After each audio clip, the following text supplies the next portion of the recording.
my heart. So thank you everybody for being here. Thank you for being here to show me that support. And I thank you, everybody. Blom, those were great words. Thank you, and thank you for the conversations that we had before, the advice and the words of wisdom. Keep them coming. Thank you, Uncle Tony. I love you. Thank you very much for all the support you've shown me growing up and everything that you do and all the stuff you be here. And Brandon, yeah, our 4 to 5 hour conversation inside Starbucks was really good. Thank you. And I enjoy everything that you said, and I take it all to heart. So I'm going to thank you for everything. Charles, thank you, Dr. Joyce, thank you for all of it. There's a lot of thank yous to go around, and if I could thank everybody individually, I would. This is great. And Scotty, thank you for being here and emceeing and being another person who was not able. I know you speak Hmong, but thank you for giving me the courage to be the person that also doesn't only speak Hmong as well. I really appreciate everything that everyone has done. It means a lot to see that I'm going to ask for 5 people for support. Now I get to sit here and ask over 100 people for support from the Hmong community. And that is absolutely amazing. Everybody continues to give, and that is great. Yes, I don't speak Hmong. I don't. And you know, I thank all of you for bearing with the fact that I'm not doing that, and you were all there with me and all giving me the support, and that makes me feel good. And I hear over and over that I'm courageous for doing this and going after a national seat in Congress. I want to, if we can give all these guys applauses, because I could not have that courage to work from home. And all these other folks in our community that have run for office, that is amazing, and that gives me the courage to do what I'm doing, to take this stand and to move forward. And not speaking Hmong, I speak English, thank heaven. And I want to get something straight. This last weekend, we had an event for Bliatout up in Sacramento. And I want to make sure everyone understands that I do not blame my parents for me not learning Hmong.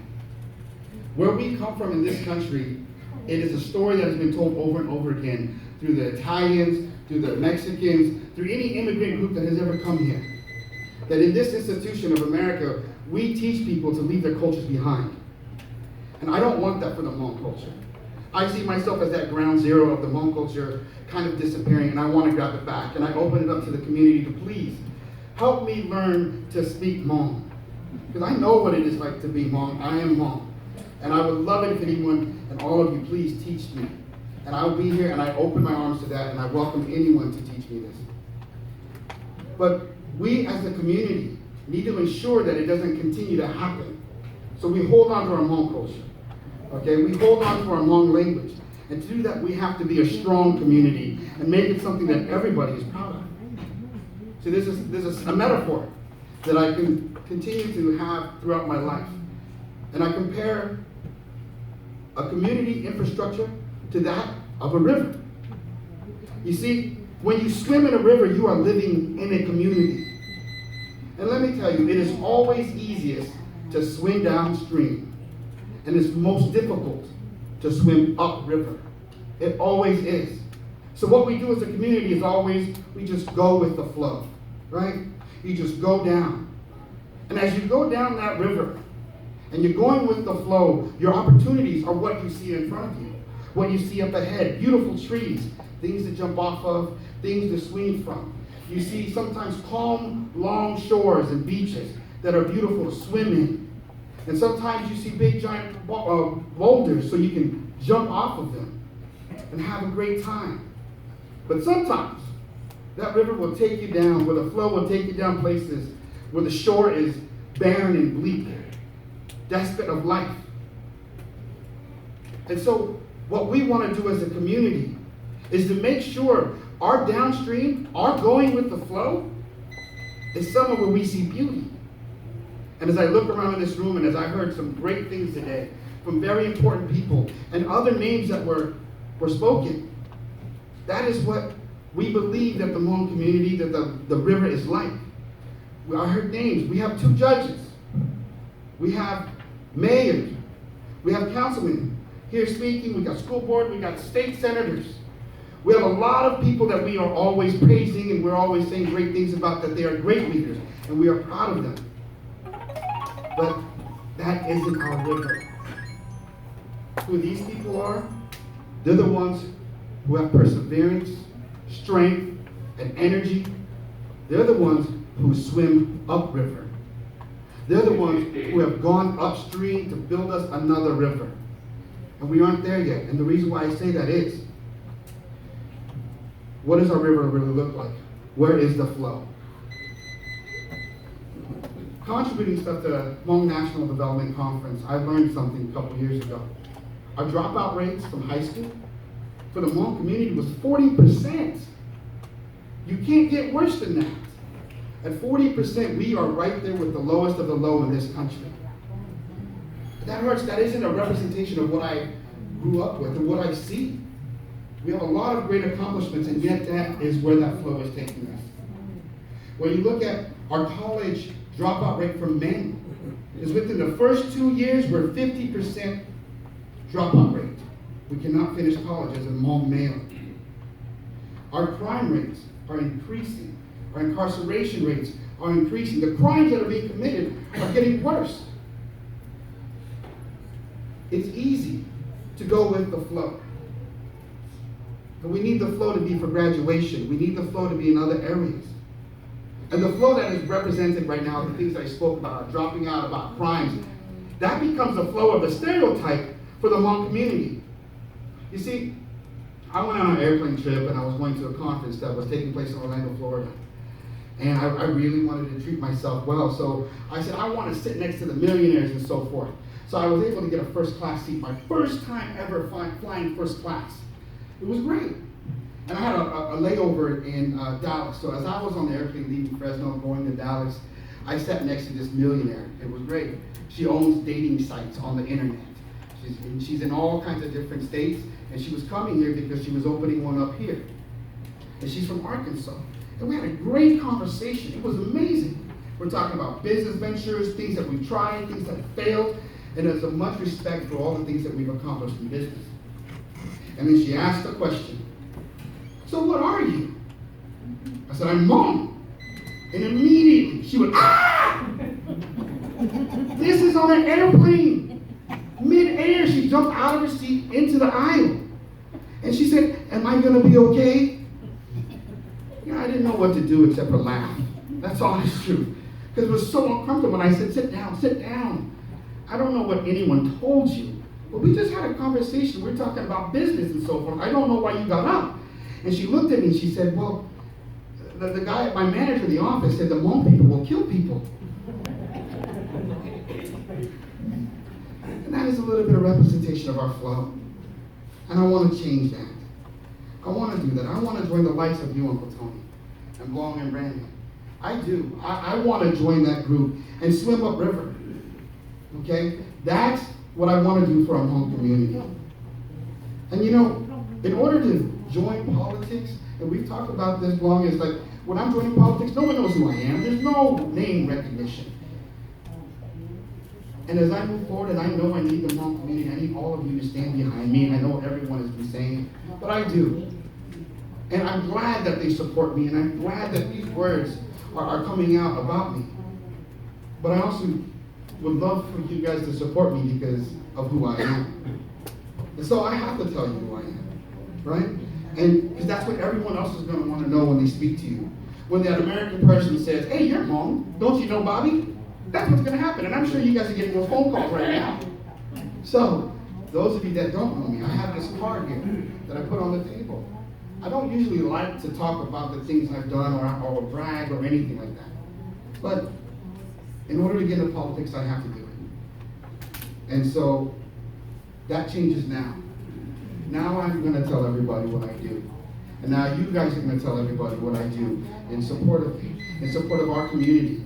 We're going to tell people of all the great things that have happened, and we're going to run that route.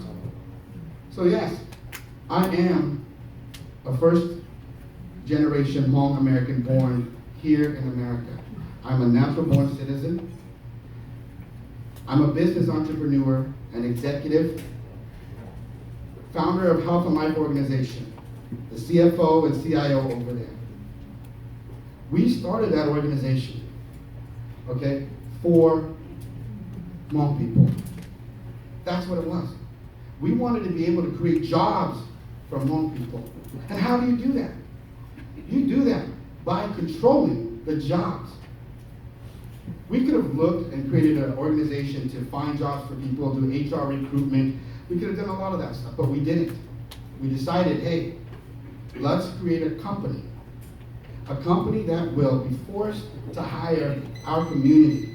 And what best way to do that than to provide cultural sensitive care to our Hmong population? And we did that. And to today, when you can see that we've created over 350 jobs for Californians, roughly between the two organizations. I've got about 150 Hmong families working for Health and Life Organization and Greater Fresno Health Organization. That's putting back into our Hmong community millions of dollars every single year. We do our best to provide the best kind of retirement plans, 401ks. I think that what we do at Health and Life Organization is amazing. And we're giving folks 401ks where we are not just matching, we're giving. People don't have to put money in. We're putting money in for people to retire. We're trying to help people take care of themselves later on in life. I'm the CEO of Greater Fresno Health Organization right here. This office up here where we were supposed to have our meeting, this is another company that I started called BPM Healthcare Group. And I also have another company which the guy taking pictures right there, KP, is working with me on, Map Productions and Entertainment LLC, where we do videos and commercials and things like that. We just shot a thing for Netflix. And I am doing my very best to give back and to do things and to expand on a lot of stuff. I've managed and managing over a $25 million budget. And the companies between Halo and GFHO have offered and provided and are encompassing nearly over 1 million patient visits. On here, the most important thing is that I am a husband, and my wife would be here, but she's working. She couldn't hit it off. She's a registered nurse, and she's working right now, or else she would have been here. And I have 2 amazing sons that I'm proud of. They're right there. Stand up, son. This is my son Jared and my son Bryce. And that's it. That's the hardest thing I've done in regards to bragging and talking about myself. Yeah. But that's who I am. You can tell folks that I have been working towards those things. That's what I care about, and I'm doing that. And running for office and getting your support starts right here, right now. In order to do that, I have to gain your trust. I have to gain your faith, and I have to gain your efforts in working in collaboration for what we want to do. Okay? And that's where it starts. And I hope that you guys can understand that I am serious. I'm coming out of the blue, and a lot of folks don't know me. And the question has come up, is Bobby actually serious about doing this, or is he just playing around? And I think we've talked about this. I'm serious. My name's in the hat. We started raising funds, and we are here. We are here, and all of you are here, and I promise you I will do my very best. I will go all the way in this. I'm in it to win it, and I'm going to do this, okay? And I am serious. So I'm going to swim up that river. I'm going to have to shed some weight. I'm not the most healthiest person right here. My dad's always telling me I have to lose weight. So that's what I'm going to do, Dad. I'm going to swim up river. And I'm going to do this, okay? And I do need your help. I do. And I need you guys to throw me a line sometimes when I'm tired, because I'm not going to be able to make it up myself. I have folks who created good currents and have been there and speak good words for me, and they're going to be there to help me, and I need the whole entire community to help. And that's what we have to strive for. And what we want to do is to make sure that the sacrifices that they've made and continue to make, and the nightmares that you have, and that you predict that I'm going to have these nightmares as well, we have to make sure those sacrifices are worth it. And that's what we need to do. So, in doing this, in running for office, things that I have to and we have to prove to the world that we should do, is one, is showing them that being a minority is not a disability.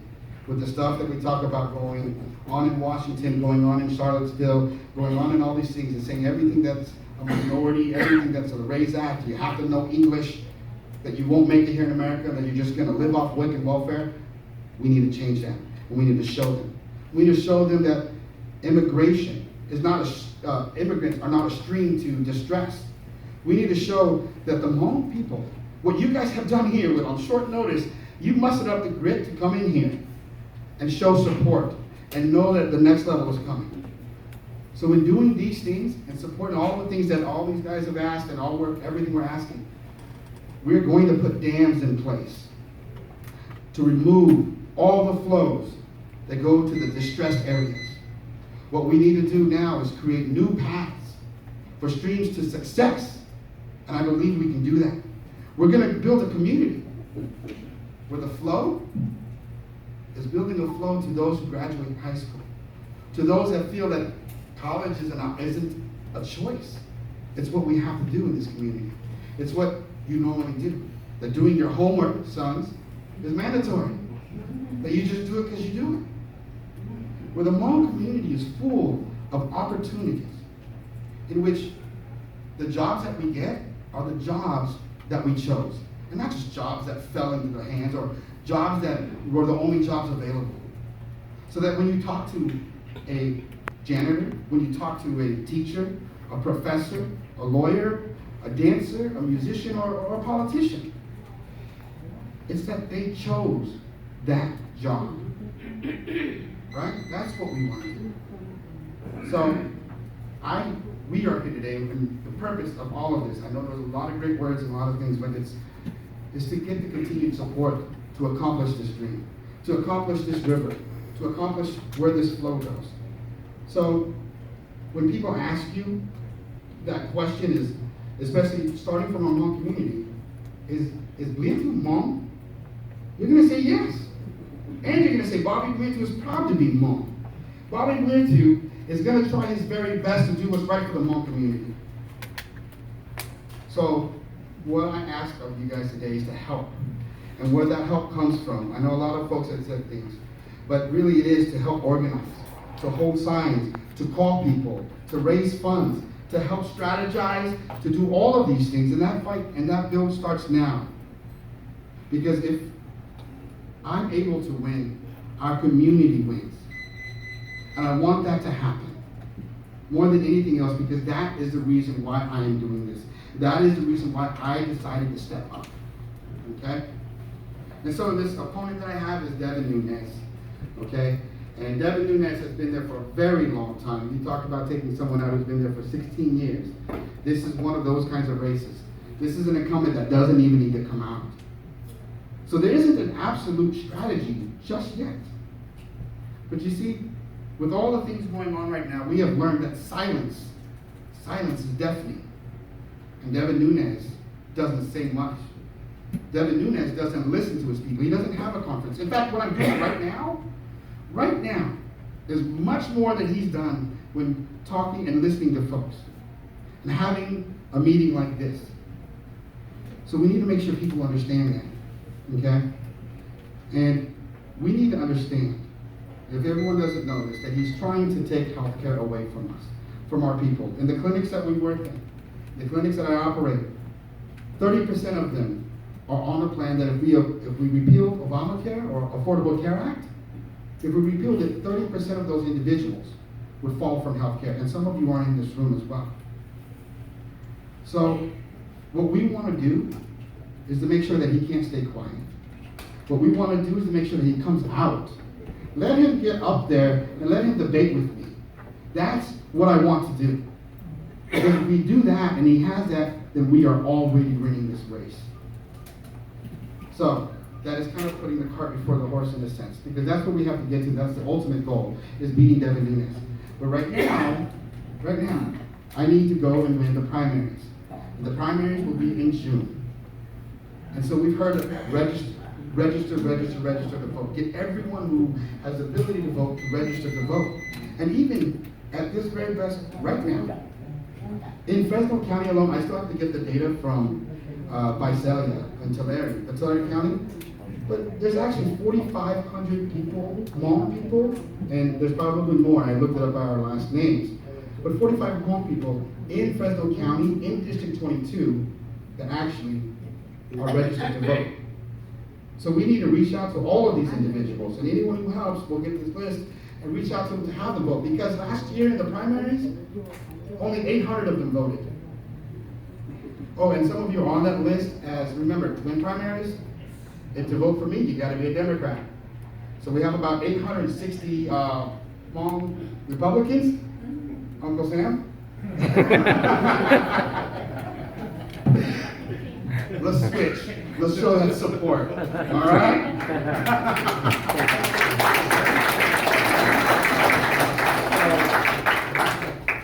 I really want to have a big campaign kickoff right here in the parking lot. And I'm going to need volunteers to help me put this together and coordinators. And we're looking at September 23rd. And I want to have a grand kickoff to get the media there and show them that we are real contenders in this. We are real. So we're going to get and blow this up by what we have and have 1,000 people out there to show the support from our community and show the support from this district.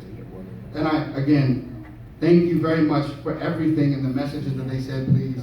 Thank you guys for all of it. So that's it. And now, thank you.